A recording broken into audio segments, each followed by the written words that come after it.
Hello बच्चों, let's see the question. So the question says the coordination number of FCC structure for metals is 12. Since option A, each atom touches 4 others in the same layer, 3 in the layer above and 3 in the layer below. Option B, each atom touches 4 others in the same layer, 4 layer and above and 4 layer below, 4 in layer below. And option C, each atom touches 6 others in the same layer, 3 in layer above, 3 in layer below. And option D says each atom touches 3 others in the same layer, 6 in layer above and 6 in layer below. तो चलिए सबसे पहले इस question का हम की concept देखेंगे. सो इस क्वेश्चन का की कॉन्सेप्ट है कोऑर्डिनेशन नंबर.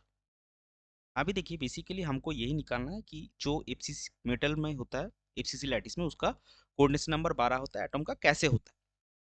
सो यहाँ पे कोऑर्डिनेशन नंबर क्या है वो हम सबसे पहले देखेंगे. तो कोऑर्डिनेशन नंबर आपका है कि आप मान लीजिए कोई भी एक एटम है. जैसे हम मान लीजिए यहाँ पे एक एटम है. इस एटम के साथ अगर आप देखेंगे कि सराउंडिंग में ऐसे 4 एटम जुड़ा हुआ है, तो इसको हम फिल कर देंगे. तो ये वाला एटम का कोऑर्डिनेशन नंबर या फिर सीएन होगा 4. यानी कि कोई भी एक पर्टिकुलर एटम के सराउंडिंग्स में कितने एटम होंगे वो उसका कोऑर्डिनेशन नंबर है. तो अभी बेसिकली देखिए, अगर आप ऑप्शंस को अच्छे से देखेंगे, अगर हम पहला ऑप्शन का बात करें तो जो आपका 4 layers others in the same layer है, 3 एक लेयर के ऊपर और 3 लेयर के बिलो, तो बेसिकली इतने एटम से वो जुड़ा हुआ है. तो कोऑर्डिनेशन नंबर 12. तो पहले हम इस क्वेश्चन का शॉर्ट ट्रिक देख लेंगे, फिर हम इसको डायग्रामेटिकली समझेंगे.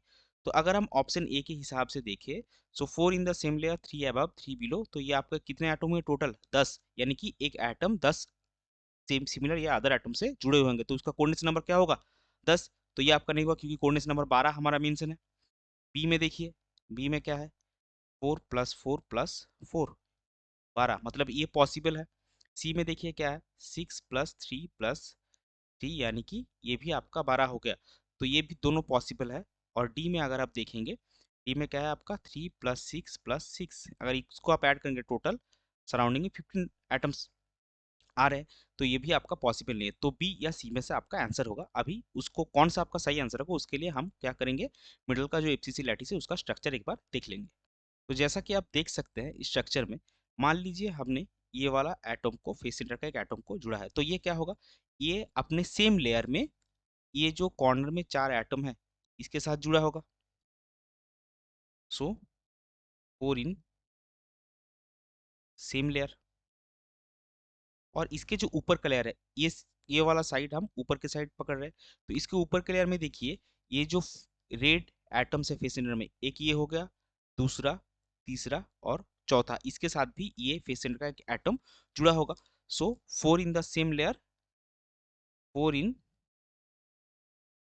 Layer above. और सिमिलरली अगर उस साइड में है तो इस साइड में भी तो ऐसा एक लेयर होगा, इस साइड में भी आपका, इसका अगर आप बिलो साइड पकड़ेंगे, सो 4 इन लेयर बिलो, तो इस साइड में भी 4 एटम्स होंगे. तो टोटल कितने हुए आपके 4 in same layer, 4 in layer है, 4 इन लेयर बिलो. सो इसको आप टोटल कीजिए एटम्स, ये आपका हो गया 12. तो 12 कोऑर्डिनेशन मैच कर रहा है, और ये किस ऑप्शन के साथ मैच कर रहा है, बी वाला जो ऑप्शन है. तो इस पर्टिकुलर क्वेश्चन के लिए आपका करेक्ट फाइनल आंसर हो जाएगा option B, that is each atom touches 4 others in the same layer, 4 in the layer above and 4 in the layer below. I hope you understood it well. Best of luck. Thank you.